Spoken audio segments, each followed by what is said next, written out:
whole. But before we can make seismic professional, economic, and sociological changes, we have to squeeze out of our Spanx and remember how it feels to breathe. With sweat in our eyes, air in our lungs, and music pouring boldly from our speakers. This book is a manual for how to bring our activism home, into our bodies, by way of pleasurable, purposeful self-care.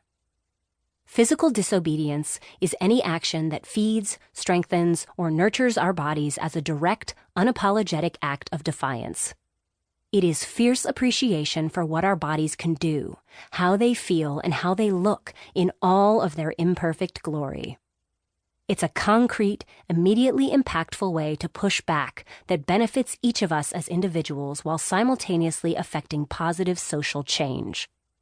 In other words, taking care of our bodies is a form of political action.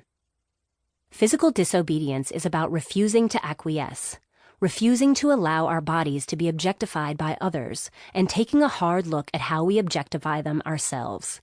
It is feminism via fitness. We know how to care for the people we love.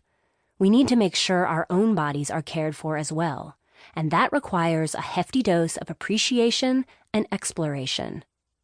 There is too much at stake. Our bodies make our work possible. Reducing them to decorative trinkets reduces our impact and destroys our experience of being alive. What do beauty, health, and power look like? According to popular memes, they look like pouty lips and bony shoulders. These images are well defined for us. They are the driving force behind the contorted rituals we inflict on ourselves in the name of glamour. But chronic dieting and unrelenting feelings of failure are the furthest thing from beautiful. They are ugly and damaging, and they sap us of vital energy. The notions embedded in our minds about our bodies not measuring up and all the menial tasks we must undertake to make them submit eat away at our ability to do what needs to be done. If we want to move on to the next phase of humanity where women have at least a 50% share in governance, from the school board to the presidency, because duh, we need to surgically remove these notions, one at a time, learning as we go to hear the physical messages being transmitted through our body systems, of pain, anxiety, fear, and fatigue, and address them head-on with endorphins and fresh air, rather than burying them in fad diets or cinnamon crumb cake.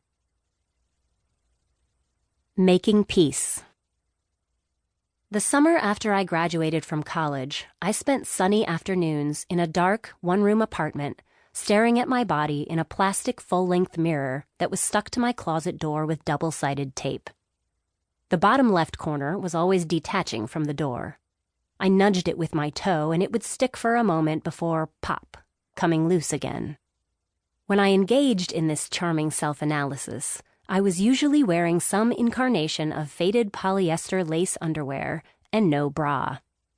I faced the mirror head-on, eyes narrow, stance wide, and let my breath go, watching flesh spill out over the elastic edges of my panties. I took stock. Boobs sagging, belly rolls, disgusting thighs. I can't believe I'm wasting my life in this body. I picked up my camera and snapped photos, front and side. I wish someone were there to take a picture of my cellubutt, but no such luck. Probably for the best. Nobody wants to see that anyway. I printed the pictures out and posted them on the refrigerator door. Gross. I figured if I could see for myself how revolting I was, I would find the motivation to do something about it.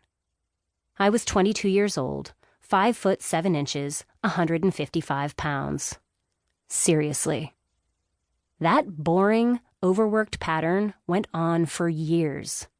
I took on diets and challenges to get my appetite and body fat under control. I planned workouts that sometimes happened, sometimes not, and cooked a bunch of vegetables that generally ended up in the trash a week later, slimy in Tupperware.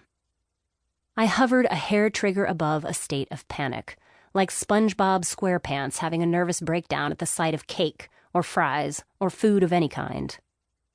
Even when I lost weight, the result never seemed beautiful. It never fit the image I had in my head of how I was supposed to look, how a powerful, confident woman should look.